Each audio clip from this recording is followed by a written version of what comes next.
शुरू करते हैं। निशि प्रवेश मुनि आय सुदिन्हा, सब ही संध्या वदनो किन्हा, कहत कथा इतिहास पुरानी, रुचिर रजनी जोग जाम सिरानी। रात्रि का प्रवेश होते ही संध्या के समय मुनि ने आज्ञा दी। तब सबने संध्या वंदना किया। फिर प्राचीन कथाएं तथा इतिहास कहते कहते संध्या रात्रि दोपहर बीत गई।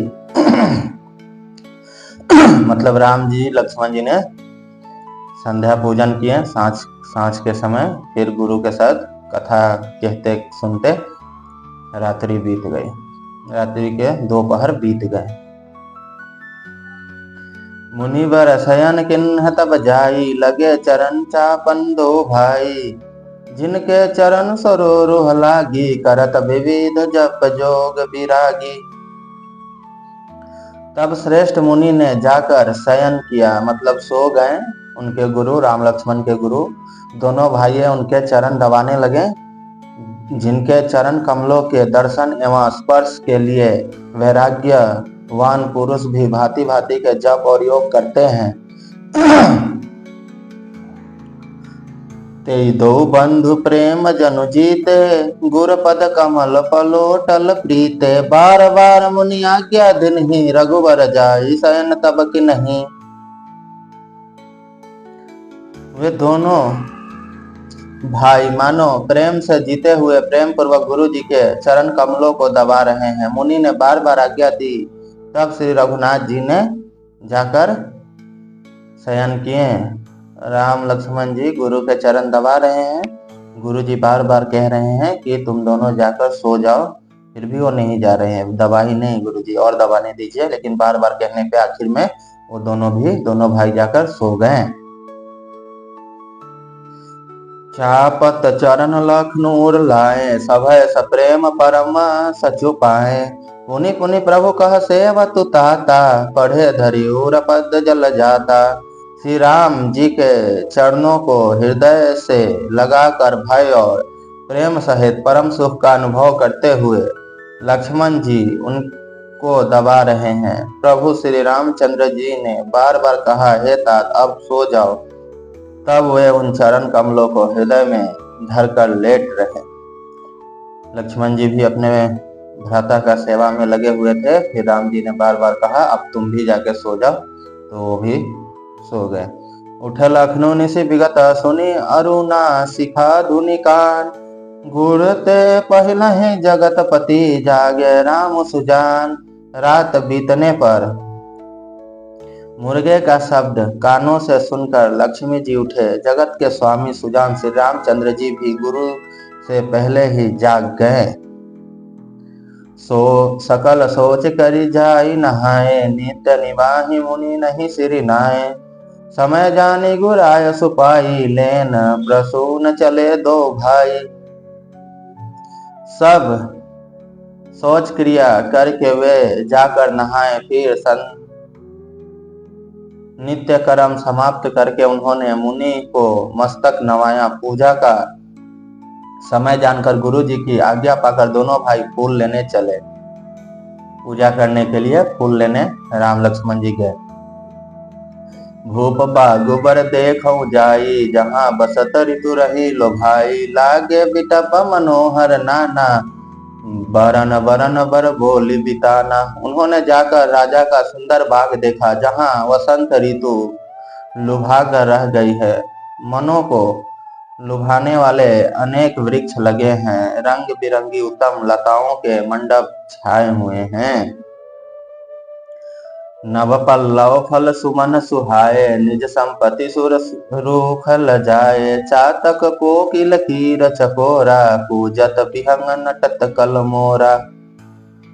नए पत्तों, फलों और फूलों से युक्त सुंदर वृक्ष अपनी संपत्तियों से कल्प वृक्ष को भी जला रहे हैं। पपीहे, कोयल, तोते, चकोर आदि पक्षी मीठी बोली बोल रहे हैं और मोर सुंदर नृत्य कर रहे हैं वन में, जहां वो लोग फूल तोड़ने गए हैं। मध्य बाग सरसोह सुहावा, मनी सोपान विचित्र बनावा, विमल सलीलु सरसीज बहुरंगा जल खल कूजत गुंजत भृंगा। बाग के बीचों बीच सुहावना सरोवर सुशोभित है, जिसमें वाणियों की सीढ़ियां विचित्र ढंग से बनी हैं। उसका जल निर्मल है, जिसमें अनेक रंगों के कमल खिले हुए हैं। जल के पक्षी कलरव कर रहे हैं और भ्रमण गुंजार कर रहे हैं। बागु तड़ागु बिलो की प्रभु हर्ष बंधु समेत, परम रम्य राम यहो जो राम ही सुख देत। बाग और सरोवरों को देखकर प्रभु श्री रामचंद्र जी भाई लक्ष्मण सहित हर्षित हुए। यह बाग वास्तव में परम रामनीय है, जो जगत को सुख देने वाला श्री रामचंद्र जी को सुख दे रहा है। बाग बहुत ही सुंदर है, इतना सुंदर है कि जो श्री रामचंद्र जी सारे जगत को सुख देते हैं, वो बाग वो श्री रामचंद्र जी को सुख दे रहा है। चाहु दिशि चितई पुछी, मालिगन लगे लेन दल पोल मुदित मन। तेहि अवसर सीता कहाई, गिरिजा पूजन जननी पठाई। चारों ओर दृष्टि डालकर और मालियों से पूछकर वे प्रसन्न मन से पत्र पुष्प लेने लगे। उसी समय सीता जी वहां आई। माता ने उन्हें गिरिजा पार्वती जी की पूजा करने के लिए भेजा था। मतलब सीता माता का माता ने उनको पार्वती जी की पूजा करने के लिए भेजा था। संग सखी सब सुभग सयानी, गावहि गीत मनोहर बानी। सर समीप गिरजा गृह सोहा, बरनी न जाई देखी मनमोहा। साथ में सब सुंदरी और सयानी सखियां हैं, जो मनोहर वाणी से गीत गा रही हैं। सरोवर के पास गिरिजा जी का मंदिर सुशोभित है। गिरिजा जी मतलब माता पार्वती, जिसका वर्णन नहीं किया जा सकता, देखकर मन मोहित हो जाता है। बहुत सुंदर मंदिर है माता पार्वती का, उसकी सुंदरता का वर्णन नहीं किया जा सकता। उसको देखकर सभी का मन मोहित हो जाता है। मजनु करी सर चखन समेता, गई मुंडित मन गौरी निकेता। पूजा किन्ना अधिक अनुरागा, निज अनुरूप सुभग बरु मांगा। सखियों सहित सरोवरों में स्नान करके सीता जी प्रसन्न मन से गिरिजा जी के मंदिरों में गई। उन्होंने बड़े प्रेम से पूजा की और अपने योग्य सुंदर वर मांगा। जिन स्त्रियों को सुंदर वर, अच्छा पति चाहिए, वो माता पार्वती की पूजन करे और उन्हीं से वर मांगे, अवश्य मिलेगा। सीता माता भी माता पार्वती की पूजा की, पूजा करने के बाद सुंदर वर मांगी। एक सखी सिया संगु बिहाई, गई रही देखन फुलवाई। तेहि दो बंधु बिलो की जाई, प्रेम विवश सीता पही आई। एक सखी सीता जी का साथ छोड़कर फुलवाड़ी देखने चली गई थी। उसने जाकर दोनों भाइयों को देखा और प्रेम में विला होकर वह सीता जी के पास आई।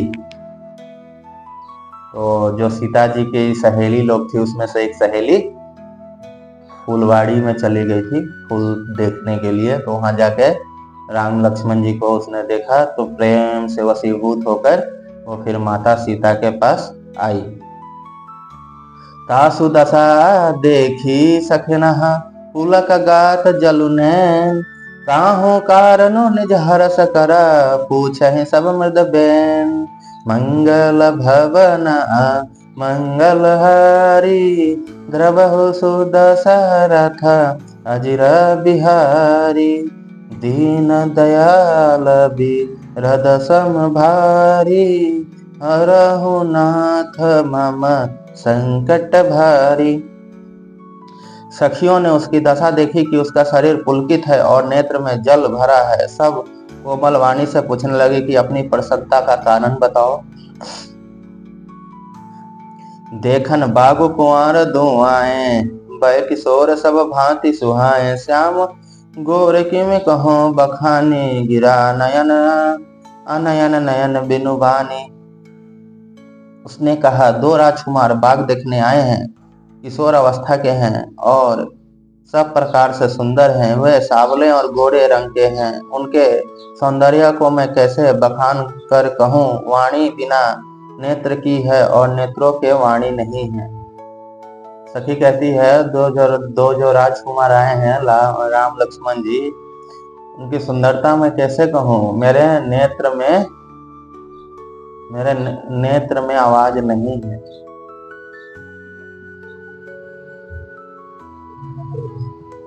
सुनी हरसी सब सखी सयानी, सिया अति उत्कंठा जानी। एक कहने पसुत ते आली, सुने जो मुनि संग आए काली। यह सुनकर और सीता जी के हृदय में बड़ी उत्कंठा जानकर सब सयानी सखियां प्रसन्न हुई। तब एक सखी कहने लगी, है सखी, ये वही राजकुमार है जो सुना है कि कल विश्वामित्र मुनि के साथ आए हैं, जिन्होंने जरूप मोहनी डारी। किन्ह स्वबस नगर नर नारी, बरनत छवि जहाँ तहाँ सब लोगु। आवसी देखा है जोगु।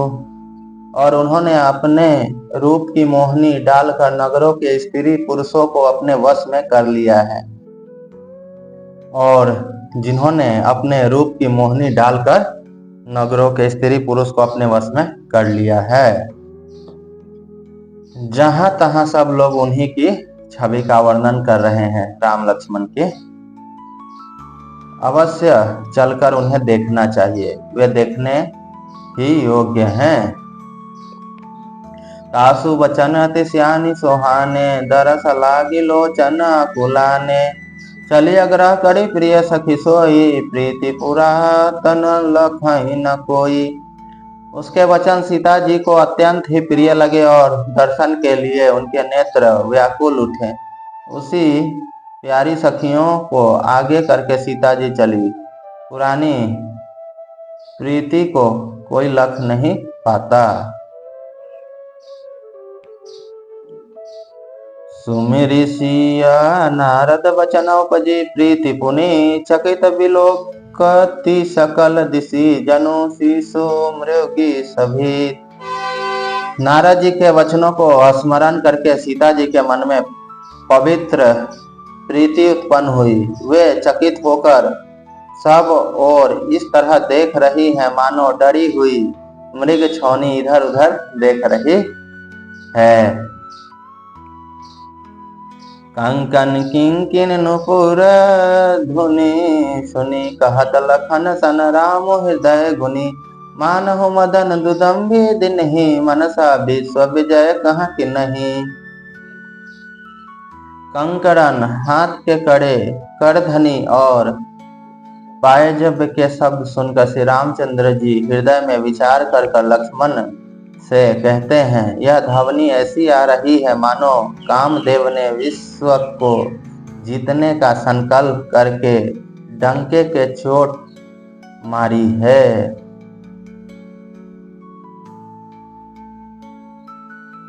अस कहीं फिरी चिताएं तेहि ओरा, सिया मुख शशि भय नयन चकोरा। भय बिलोचन चारु अचंचल, मानहु सकुचि निमित जे दिगंचल।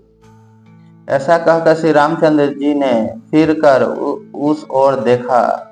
श्री सीता जी के मुख रूपी चंद्रमा को निहारने के लिए उनके नेत्र चकोर बन गए, सुंदर नेत्र स्थिर हो गए, टकटकी लग गई, मानो नीमी जनक जी के पूर्वज ने, जिनका सबकी पलकों में निवास माना गया है, लड़की दामाद के मिलन प्रसंग को देखना उचित नहीं। इस भाव से सकुचाकर पलक को छोड़ दी, पलक में रहना छोड़ दिया, जिससे पलकों का गिरना रुक गया। देख सिया सोवा सुख पावा, हृदय सराहत बचनु न आवा। जनु बिरची सब निज निपुनाई, बिरच विश्व कह प्रगति देखाई। सीता जी की शोभा देखकर श्री रामचंद्र जी ने बड़ा सुख पाया, हृदय में वे उसकी सराहना करते हैं। किंतु मुख से वचन नहीं निकालते। वह शोभा ऐसी अनुपम है मानो ब्राह्मणों ने अपनी सारी निपुणता को मूर्तिमान कर संसार को प्रकट करके दिखा दिया हो। सुंदरता कहूँ सुंदर करई, छवि गृह दीप शिखा जनु बरई, सब उमा कवि रहे जुठराई, के ही पटरो विदेह कुमारी। वह सीता जी की शोभा सुंदरता को भी सुंदर करने वाली है। वह ऐसी मालूम होती है मानो सुंदरता रूपी घर में दीपक की ले जल रही है। अब तक सुंदरता रूपी भवन में अंधेरा था, वह भवन मानो सीता जी की सुंदरता रूपी दीप शिखा को पाकर जगमगा उठा है, पहले से भी अधिक सुंदर हो गया है। सारी उपमाओं को तो कवियों ने झूठा कर रखा है। मैं जनक नंदिनी श्री सीता जी की किससे उपमा करूं, उनकी सुंदरता का वर्णन किससे करूं, उससे सुंदर कुछ भी नहीं। सिया शोभा हिया बरनी प्रभु, आपनी दशा विचारी, बोले सूची मन अनुज सना, वचन समय अनुहारी। इस प्रकार हृदय में सीता जी की शोभा का वर्णन करके और अपनी दशा को विचार कर प्रभु श्री रामचंद्र जी पवित्र मन से अपने छोटे भाई लक्ष्मण से समयानुकूल वचन बोले।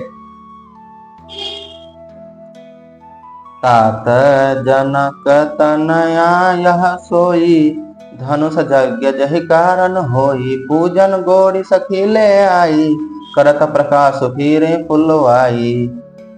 राम जी कहते हैं लक्ष्मण जी से, हे तात, हे भाई, यह वही जानकी जनक जी की कन्या है जिसके लिए धनुष यज्ञ हो रहा है। सखियां इसे गौरी पूजन के लिए ले आई हैं। यह फुलवाड़ी में प्रकाश करती हुई फिर रही हैं। जासु बिलोकी अलौकिक शोभा, सहज पुनीत मोर मन क्षोभा, सो सब कारण जान विधाता, हर कहीं सुभद अंग सुनु भ्राता। जानकी जी अलौकिक सुंदरता देखकर स्वभाव से ही पवित्र मेरा मन सुबद हो गया है। वह सब कारण अथवा उसका सब कारण तो विधाता जाने, किंतु हे भाई सुनो, मेरा मंगलदायक दाहिने आंख फड़क रहे हैं। दाहिना आंख फड़के तो समझ जाओ कुछ शुभ होने वाला है। तो राम जी के भी फड़क रहे हैं। रघुवंश नह कर सहजा सुभाऊ, मनुक पंथ पंग धरई न खाऊ, मोहि अतिशय प्रतीति मन केरी, जहि सपन हो प्राण न हेरी। रघुवंशियों का यह सहज जन्मगत स्वभाव है कि उनका मन कभी कुमार्ग पर पैर नहीं रखता। मुझे तो अपने मन का अत्यंत ही विश्वास है कि जिसने जगत की कौन कहे स्वप्न में भी पराई स्त्री पर दृष्टि नहीं डाली है। जिनके ललहि नरी पूरन पीठी, नहीं पावहीं पर तीति मनु ठीठी। मंगल लहि न जिनके नाही, ते नर बानर थोरे जग माही। रण में शत्रु जिनकी पीठ नहीं देख पाते, अर्थात जो लड़ाई के मैदान से भागते नहीं, पराई स्त्री जिनके मन और दृष्टि को नहीं खींच पाती, और भिखारी जिनके यहाँ से नहीं पाते, खाली हाथ नहीं लौटते, ऐसे श्रेष्ठ पुरुष संसार में थोड़े हैं, बहुत कम हैं। करत बत कही अनुज सना, मन सिय रूप लोभान, मुख सरोज मंकरंद छवि, करई मधुपैव पान। यूं श्री रामचंद्र जी छोटे भाइयों से बात कर रहे हैं, पर मन सीता जी के रूप में लुभाया हुआ उनके मुख रूपी कमल के छवि रूप मकरंद रस को भौरों की तरह पी रहा है। उसी समय राम जी को माता सीता से प्रेम हो चुका था बाग में। चितवती चकित चहु